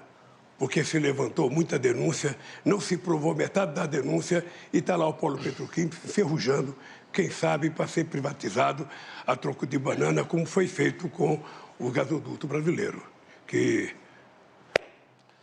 Lula, sabe por que houve roubo... Lula, você sabe por que houve roubalheira na Petrobras, Lula? Porque você entregou para partidos políticos, diretorias da Petrobras, você fez um leilão em troca de apoio dentro do parlamento. Não minta. Você botava... Não minta que é feio. Candidato Lula, respeita, ele está falando... Os grupos partidários. E o pessoal entrava para saquear. E você, com os votos caindo para aprovar suas propostas lá dentro, você se refestelava. Olha o BNDES, Lula. Fala do BNDES. Por que a Venezuela tem metrô e Belo Horizonte não tem metrô? Você entregou 1 bilhão e 60 milhões de dólares para o seu amigo Chávez e Maduro, fizeram o metrô lá fora, deram um cano no Brasil e não tem metrô aqui no Brasil. E parte dessa grana teria voltado para cá ou foi tudo para obra? Não foi tudo para obra. Lula, você tem muito a falar sobre corrupção. Não culpe os procuradores da Lava Jato, os juízes. A responsabilidade pela corrupção no Brasil foi tua. Os números estão aí. O candidato Lula pediu direito de resposta, a comissão vai analisar. O direito de resposta é para dizer o seguinte, o Bolsonaro, ele continua sendo um mentiroso costumaço. Ele sabe que os diretores da Petrobras, inclusive um dos seus chefes da Casa Civil, é do partido que era o diretor da Petrobras, e esse diretor tinha 33 anos de Petrobras. Não era um dia, era 33 anos da Petrobras. Ele foi indicado por competência. Ele foi indicado por competência. Ele já está morto, não dá nem para ficar falando muito dele. Então, o que é importante dizer claramente é o seguinte, as pessoas que foram indicadas pela Petrobras foram indicadas pelo Conselho, porque você sabe que você indica um diretor da Petrobras para o Conselho da Petrobras é quem indica o Conselho. Eu, na verdade, Bolsonaro, eu gostaria de que você, quando viesse aqui na Câmara, você explicasse por que faz 4 anos que você não dá um aumento real para o salário mínimo. São 36 milhões de aposentados, dos quais 36 milhões que ganham salário mínimo, dos quais 22 milhões de aposentados que estão há 4 anos sem receber aumento real. No meu governo, receberam 74% do aumento real. É por isso que a economia cresceu. Você sabe quanto que a economia crescia no meu governo? Ela crescia em média 4%. Sabe quanto está crescendo no seu? Menos que 2%. Ou seja, crescia e o Brasil, quando eu deixei a presidência, estava crescendo 7,5%. Eu vou lhe dar um dado para você pesquisar. Quando eu deixei a presidência, a indústria automobilística produzia 3 milhões e 700 mil carros. Hoje ela produz menos que 2 milhões de carros. Menos que 2 milhões, metade da produção de carro. Quando eu era presidente, a estimativa da indústria automobilística era chegar a 6 milhões de carros. Então, vejam, nós estamos com uma economia atrofiada, uma economia, sabe, que você fala que está bombando, só se for, sabe, no seu orçamento, porque para o povo não aparece esse crescimento da sua economia. Lula, quando você fala em Petrolão, não se esqueça, o ministro Joaquim Barbosa, quando proferiu o seu voto, mandando para a cadeia vários dos seus colegas, ele foi bem claro. O único que não pegou o dinheiro da Petrobras foi o senhor Jair Bolsonaro. Dá até uma gaguejada. Ou seja, não me compare com seus amigos corruptos, Lula. Longe disso. Quando você fala em crescimento, você mente o tempo todo. Dá um Google você em casa. Vê quanto foi o crescimento do Brasil em 2015 e 2016. Governo do PT. O Brasil caiu na ordem de 7%. Tinha pandemia naquele tempo? Tinha guerra lá fora? Não. Mas tinha corrupção em abundância no Brasil. Em 2020, o mundo todo sofreu com a economia. Falavam lá fora que o Brasil ia cair 10%. Caiu 10%. No ano seguinte, recuperamos.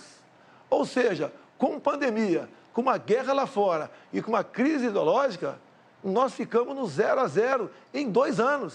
E em 2 anos você perdeu 7%. Sem pandemia, sem falta d'água. e sem guerra lá fora. Há uma diferença enorme entre cuidar da economia com uma pessoa como eu e o Paulo Guedes e você. E para falar economia, prezado Lula, quem vai ser seu ministro da economia? Já decidiu? Ou está barganhando ainda com algum partido político? Quem vai ser seu ministro da economia, Lula? Fala para a gente aqui. Uma coisa, eu falei do meu governo. O governo mais exitoso da história do Brasil. Um governo que tirou 36 milhões de pessoas da miséria absoluta. Um governo que colocou 42 milhões do povo brasileiro a um padrão de consumo de classe média. O governo que faz mais universidade na história do Brasil. O governo que mais colocou jovens. Nós pegamos o Brasil com 3 milhões e meio de jovens na universidade, deixamos com 8 milhões de jovens na universidade. O Brasil tinha 140 escolas técnicas, nós fizemos 422 escolas técnicas. Ou seja, nós aprimoramos porque nós tínhamos o melhor ministro da Educação do Brasil, que era o companheiro Fernando Haddad. O melhor ministro da Educação, que fez do Fundeb. O orçamento da educação subiu 160% no nosso governo. A gente criou o piso salarial dos professores, porque esse país estava dando um salto de qualidade. O Brasil era a 12ª economia do mundo, chegou à 6ª economia do mundo. Eu não sei se o adversário meu se lembra, eu era o único presidente do Brasil, da história do Brasil, convidado para todas as reuniões do G8 e convidado para 2 reuniões do G20. E por que a gente era convidado? Porque tinha uma coisa que a gente cuidava que você não cuida, que era a questão do clima. Foi no nosso governo o menor desmatamento da Amazônia. Foi no nosso governo. E o seu é o maior todo ano.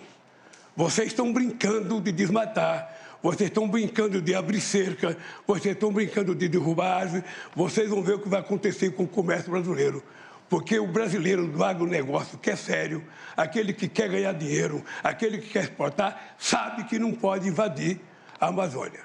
Então, nós vamos ganhar as eleições para poder cuidar da Amazônia e não permitir que haja invasão em terra indígena, em garimpo ilegal e muito menos alguém querer plantar milho, soja ou algum outro produto no lugar que nos pode plantar. Nós temos 30 milhões de alqueires de terra degradada que pode ser recuperada para plantar o que quiser no país. Então, eu queria que você explicasse um pouco o desmatamento da Amazônia, da forma irresponsável que está acontecendo agora no seu governo. Então fica aqui que eu explico. Pode ficar aqui? Pode. Dá um Google em casa aí. Desmatamento, 2003 a 2006. 4 anos do governo Lula. Depois dá um Google, desmatamento, Jair Bolsonaro, 2019 a 22. No seu governo, foi desmatado mais do dobro do que no meu. Dá o Google em casa. Deixa ele falar. Dá o Google, não, deixa ele terminar, Lula. Dá o Google em casa. Você desmatou 2,5 vezes mais do que no meu governo, Lula. Você fala em economia, eu peguei o Brasil endividado, quebrado contigo, roubalheira. Agora, esse ano, o Brasil passou da 13ª para a 10ª economia do mundo. E mais ainda, quando você fala em educação, quem foi que deu o maior reajuste aos professores do Brasil? Você está olhando para ele, Jair Bolsonaro, 33%. Isso é tratar com dignidade dos professores. Acabou? Acabou? Vamos lá. Eu vou lhe falar uma coisa. Pode dar um Google, pode dar o que você quiser, você vai perceber que quando eu ganhei as eleições, tinha um desmatamento de 27 mil quilômetros. Caiu para 4 mil quilômetros. O Brasil participou da COP15 em Copenhague, participou do Encontro de Paris, em que o Brasil era elogiado porque o Brasil era o país que menos desmatava e que mais cuidava da questão ambiental. Não existiu nenhum governo que fizesse o que a gente fez na questão ambiental. E agora nós vamos fazer mais, porque nós vamos fazer com que, sabe, a agricultura de baixo carbono possa fazer com que o Brasil receba, sabe, quem sabe, muito dinheiro da União Europeia e de outros países por conta do sequestro de gás de efeito estufa que nós vamos fazer preservando a Amazônia, coisa que você não sabe. Nós vamos tentar fazer da biodiversidade da Amazônia uma forma de enriquecimento daquele povo da Amazônia, de quase 30 milhões de pessoas que moram lá, e não desmatar e não desmontar como vocês estão fazendo. destruição. Essa é a palavra, destruição, invasão de terra indígena, garimpo ilegal, coisa que nós vamos proibir. Nosso governo não vai ter. Aliás, eu vou te dar uma novidade. Eu vou criar o Ministério dos Povos Originários. Esse país vai ter o Ministério dos Povos Originários. Os indígenas vão indicar o ministro nesse país. Quanto mais ministério, melhor, né?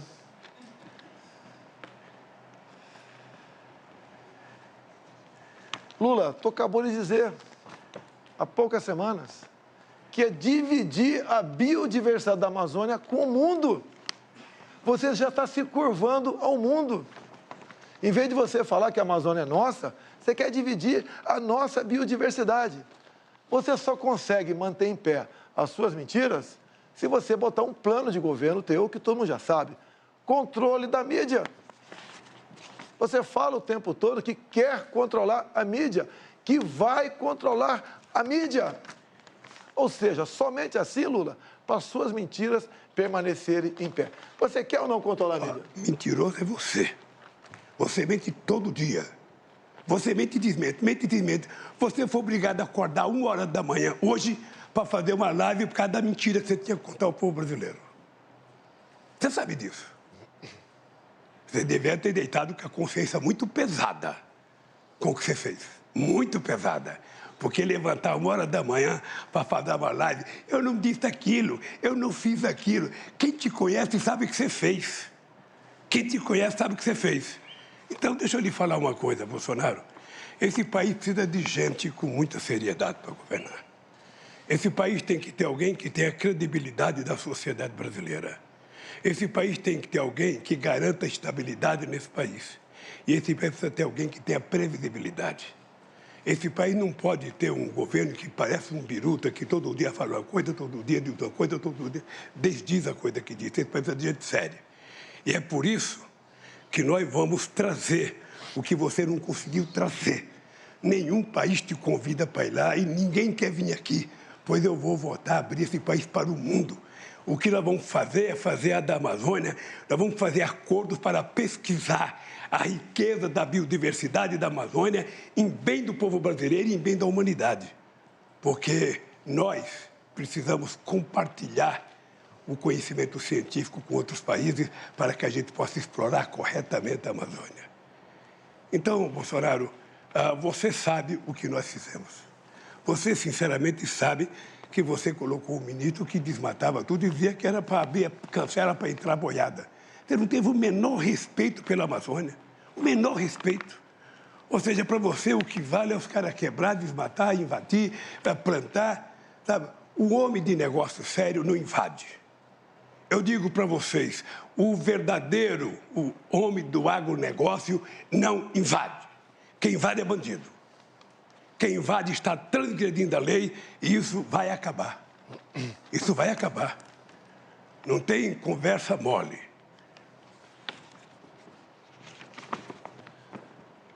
Em 14 anos, você não fez nada. Em 14 anos, você não fez nada. Está prometendo que vai fazer pela Amazônia agora? Você não fez nada. Você passeou por aí, as suas viagens, mas nada além disso. Você não fez nada para o Brasil. Vamos falar um pouquinho sobre... Já que você falou que vai trazer amigo para cá? Você sentiu... Você vai trazer... Você era deputado e você sentiu orgulho de ter o Lula como presidente. Fala a verdade. Meu tempo? Vamos falar dos seus amigos?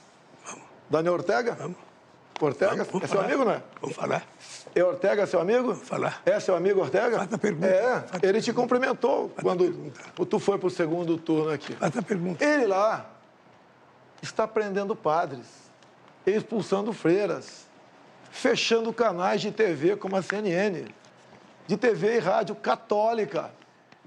Ele acabou de proibir a comemoração do Dia da Bíblia, proibiu procissões, fechou o país, um desrespeito com as religiões.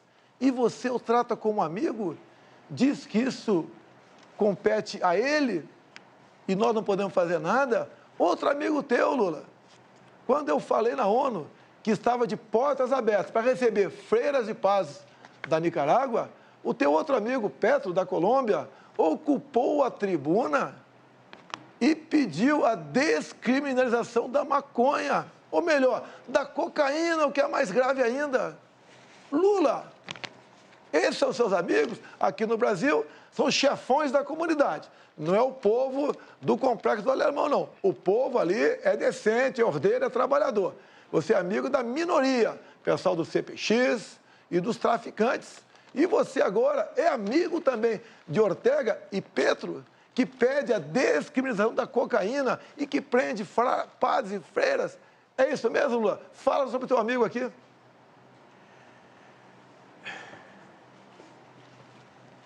Eu senti muito orgulho de, no dia 19 de julho de 1980, e participar da comemoração do aniversário da Revolução Sandinista, que derrubaram um ditador chamado Somoza de 30 anos. Agora, o regime político da Nicarágua é uma coisa que depende deles, e o Daniel Ortega sabe, você sabe, o Chaves sabe, todo mundo sabe, que se eu quisesse acreditar em mandato perpétuo, eu teria aceito o terceiro mandato quando me propuseram. Eu acho que quem acha que é imprescindível, insubstituível, começa a nascer um ditador. Então, se o Daniel Ortega está errando o povo da Nicarágua, que puna o Daniel Ortega. Se o Maduro está errando o povo, que puna. Porque você, quem vai punir, é o povo brasileiro. Dia 30 de julho, dia 30 de outubro, se prepare. Eu faço aniversário dia 27 e o povo vai me dar de presente a sua volta para casa. É isso que vai acontecer. Porque o povo está precisando de alguém que cuide dele. Alguém que cuide do povo, alguém que cuide da mulher, do trabalhador, alguém que cuide, que tenha... Candidato Lula, o seu tempo acabou. Eu fico empolgado. Muito obrigado. Quem cuida do povo sou eu, do mais pobre. Olha o Auxílio Brasil. Você que é pobre, tem dificuldade. Multipliquei por 3 o valor médio do Bolsa Família. Agora vamos falar de fé, de religião, de liberdade. Ele assinou a Carta da Democracia e é apaixonado por Ortega, por Maduro, pelo falecido Fidel Castro, entre outros ditadores. O círculo de amizade dele aqui nas comunidades não é o povo trabalhador, são os traficantes. Olha a preocupação que nós temos. O que tem de comum entre Lula, Ortega, Chaves falecido, Maduro, Evo Morales, Fernandes da Argentina, Petro da Colômbia? São do Foro de São Paulo, são todos amigos. Olhem para onde estão indo esses países. A Venezuela, o Lula fez campanha para o Chaves lá atrás e para Maduro também. Até chegou a falar certa vez, pode faltar tudo na Venezuela, menos democracia. Olhe como é que está o povo da Venezuela, o país mais rico do mundo em petróleo, cujo povo vive numa pobreza abaixo dos nossos irmãos do Haiti. Olha para onde está indo a nossa Argentina. Deixo claro, Fernandes, ainda candidato, foi visitar o Lula na cadeia em Curitiba. Se elegeu presidente. Olha como é que está a economia da Argentina. 40% do povo da Argentina está na linha da pobreza. Já reviram lixões para sobreviver. É isso que nós queremos para o Brasil? Botar umas pessoas como essa, sem qualquer qualificação intelectual ou moral, para administrar nosso país? Ele quer voltar à cena do crime, o seu Geraldo Alckmin. O povo não vai deixar isso acontecer. Esse nosso povo respira liberdade. Lula, durante a pandemia, fecharam igrejas. Muitos governadores do teu partido, você não falou nada. Igreja não se fecha nem em tempo de guerra. E você permitiu que seus governadores fechassem igreja, Lula. Que respeito você tem para com as religiões? Nenhum. Lula, vá lá para Roraima, ver o povo venezuelano fugindo para cá. Homens e mulheres chegando, pesando 15 quilos abaixo. Não chega nem um cão ou gato com essas 600 pessoas todo dia. Sabe por quê, Lula? E os seus animais foram comidos na Venezuela. Pobreza e miséria. O único que vive muito bem lá, um dos raros, é o próprio Maduro. Mais ninguém. Vejam vocês, relatos de venezuelanos, por que chegaram a esse ponto? Acreditaram nas mentiras, nas propostas mirabolantes. Vou te dar carne e cerveja. Se você estava tão preocupado com o pobre assim, como disse que está, Lula, por que o Bolsa Família começava com R$ 42 por mês para uma família? Média R$ 190. Se o Brasil está tão bem na economia, como você disse que estava, por que tu não pagou? Um Bolsa Família melhor, digno do povo brasileiro.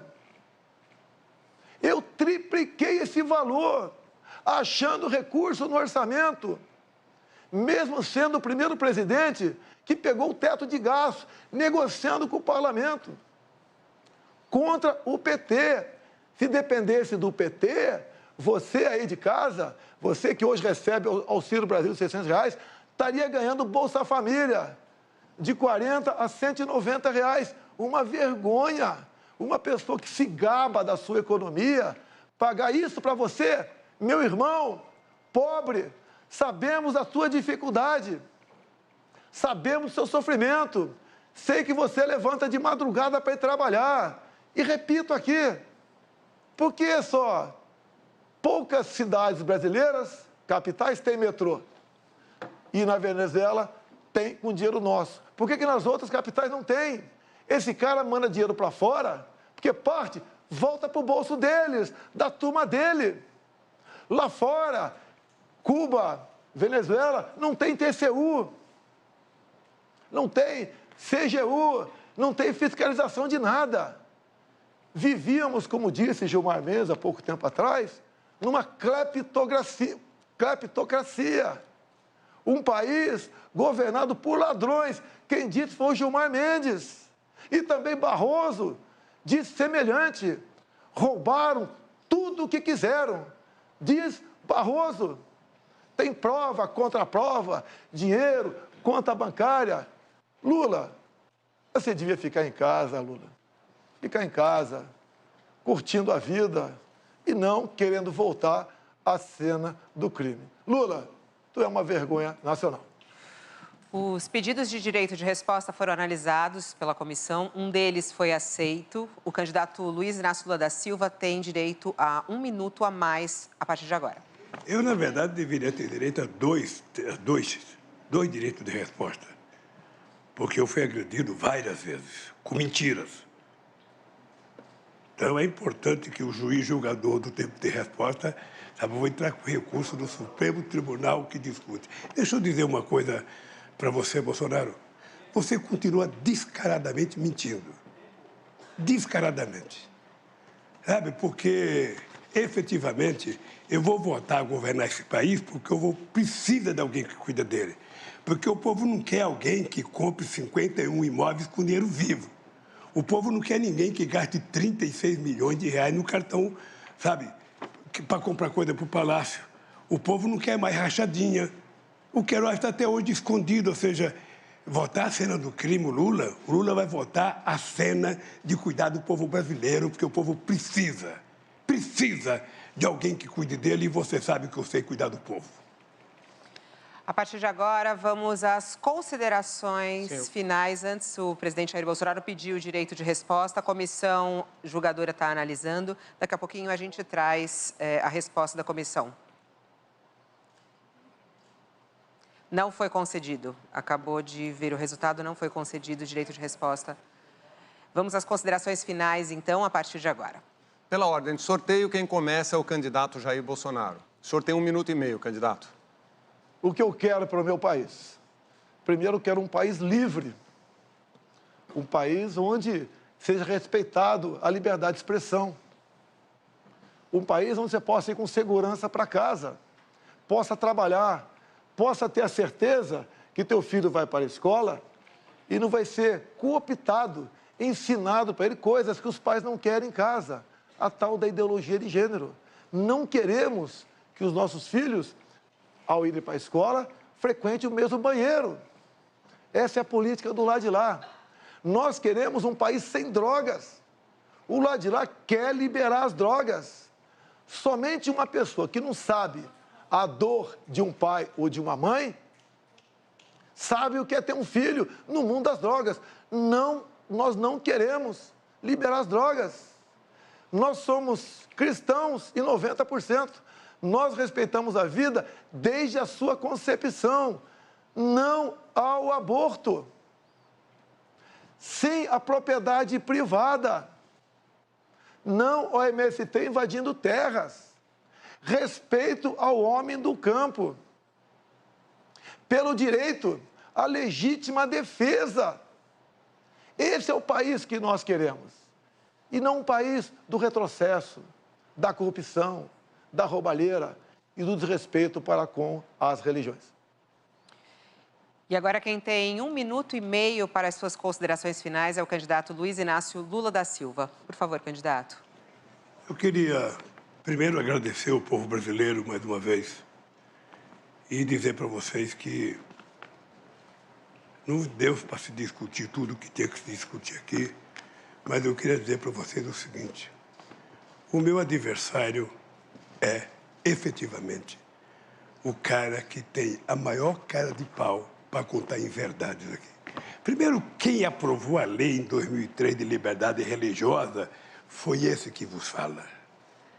Quem defende a democracia e a liberdade sou eu, muito mais do que ele, que é um pequeno ditadorzinho, que quer ocupar a Suprema Corte, diz todo santo dia que quer colocar os dele no ministério, na Suprema Corte. Eu não. Eu quero governar esse país democraticamente, como já governei 2 vezes, dando prioridade aos problemas do povo brasileiro, dando prioridade a cuidar do povo, porque tem 33 milhões de pessoas passando fome.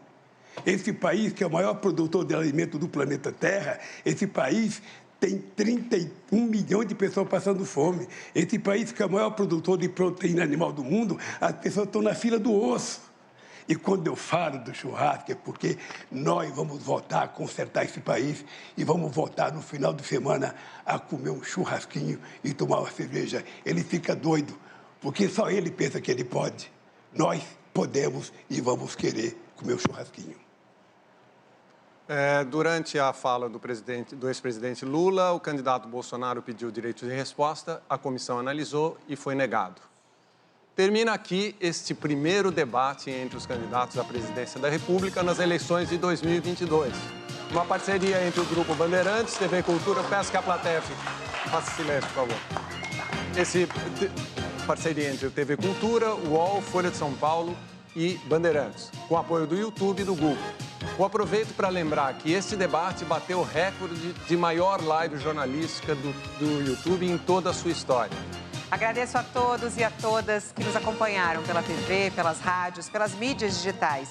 E em nome das empresas do Pool, agradeço novamente a presença aqui dos 2 candidatos, Luiz Inácio Lula da Silva, Jair Bolsonaro, na sede da Band em São Paulo. Uma boa noite para você. Boa noite e boa semana a todos.